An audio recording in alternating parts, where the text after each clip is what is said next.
What's up, everyone? I'm here to talk about the economy, and if you like, we can go over some of the various proposals that are out there for what we could do right now to get people back to work. So a few months ago, I made this video called The 1% Trap, where I talked about how once you start to approach full employment in an economy, there are diminishing returns from traditional stimulus measures, because when you think about it, what does the money go to? It goes to people. And once those people have jobs, then they're not going to be spending the same amount of time staying home and scrolling on TikTok, looking for better ways to spend their money. So there is this diminishing return on investment. In fact, we can look at some data. This is unemployment, and blue is real unemployment. Red is U6 unemployment, which includes discouraged workers and people who are underemployed, and we can see that we are approaching full employment in the United States. We know that inflation has slowed considerably to 3%. The Federal Reserve just cut interest rates by another 0.25 percentage point, and inflation-adjusted interest rates, also known as real interest rates, are actually negative. So we are in uncharted waters here, and so we know that sending checks to people or giving tax rebates, loan forgiveness, isn't going to produce the same effect that it did last year. But what would produce a big effect? Well, jobs. If we were to invest in things that create jobs directly. So let's talk about a couple of ideas that are out there. Well, first off, let's talk about the Green New Deal. So the Green New Deal has been proposed in various forms over the years.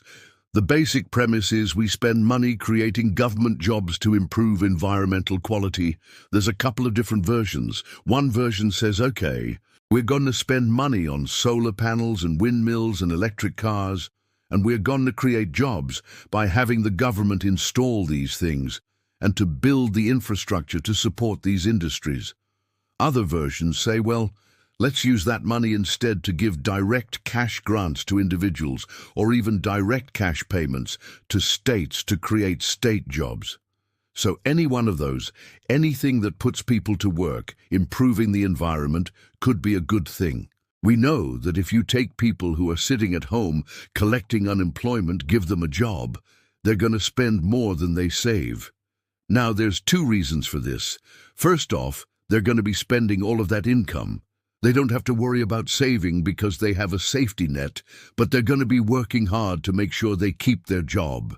And so they're not going to spend all of their time, posting on social media, trying to find fun things to do. They're going to be working hard. And if they're working hard, they're probably going to be more productive tomorrow than they are today. Another great thing about these kinds of job creation programs is that they tend to target low-skill workers. So the reason why these types of programs tend to target low-skill workers is because they want to get people off of unemployment immediately. So if you have someone who doesn't have a high school diploma, doesn't have a GED, maybe not a very strong work history, you can teach them how to lay asphalt or how to dig ditches.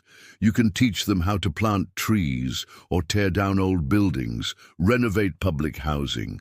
All of these things are relatively quick to get trained for, and so if you want to get people back to work quickly, this makes sense. Now let's talk about some of the specifics. Let's talk about the Green New Deal, for example. So with the Green New Deal, I think the most realistic form that could take right now would be something like a civilian conservation corps, which is basically giving states funds to create jobs on conservation and infrastructure projects. Why I think this is the best one is because a lot of the other ones rely on private sector involvement. And the problem is, the private sector is already spending a ton of money. They're not looking for free money. They're looking for ways to make money. And so, if you say, hey, we'll give you this grant money to install solar panels, well, the company's going to say, yeah, but we want to make sure we get paid back for the cost of the materials and labor. And then on top of that, we want to make a profit. And so, you have to be careful when you give grant money away that you don't end up creating some kind of boondoggle project where you're spending a ton of money, but it's not creating any net benefit to society. And so this is where I think getting states involved can be really helpful. Get the federal government involved in funding projects, but get states involved in implementing them, because states know where the need is in their communities. Cities know where the need is in their communities. They can identify the projects, hire the people, pay them a decent wage, hopefully train them for the future, and then everything gets done and we all win. Now, this is kind of a dig at the current administration, but I really feel like they dropped the ball on infrastructure, because a lot of that money should have been spent already. It was supposed to be, a way to get people back to work. That was the whole point. But the government spends a lot of money. Sometimes it takes a while for that money to trickle down into the economy. Sometimes it trickles down, and then you get panhandled before it even reaches the people who need it. But either way, it's not trickling down fast enough. And so when we think about new job creation programs, let's focus on ones that don't require a bunch of intermediaries. Let's fund the projects directly, and then the states or the cities or the local governments can get to work. Let me give you another example: manufacturing. So we are still a manufacturing powerhouse, but our market share in terms of global trade has been slowly eroding. And so if we're going to create new industries in the United States, I think advanced manufacturing is a great place to start. We could put funding towards building new factories, towards retooling existing factories. The idea would be to create companies that can compete internationally. That way, we can bring manufacturing jobs back to the United States, but we can also create higher-paying jobs in these factories. So rather than relying on low-skilled labor, let's try to move up the value chain. This requires a highly skilled workforce.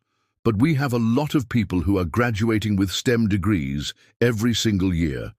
And so, if we can create companies that compete internationally, that are on the cutting edge of technology, then we can start bringing manufacturing jobs back to the United States, and we can start seeing a reversal of this long-term trend. The final area I want to talk about is aerospace. So obviously the United States has had a long-standing history in the aerospace industry. It's a natural fit for us to be world leaders in space exploration, but also in developing next-generation technologies. Think of NASA, for example. A lot of the technologies developed by NASA end up becoming consumer technologies later on. Or think of the companies that are building satellites. The demand for satellites has skyrocketed. It's gone from maybe 100 launches a year to 100 launches a month. These companies are competing internationally against China, against Russia, against Europe, against Japan. And so there's a ton of opportunity here. And I think that there's a lot of need for skilled labor. So when we think about putting people back to work, let's think about industries that can compete internationally. Let's not worry about handing out grants to companies that are already wealthy and have access to capital. Instead, let's focus on getting people to work, making sure that they have upward mobility, and making sure that the companies they work for can compete internationally. I appreciate you guys watching. I hope this was helpful. Thanks for your time, and see you next time.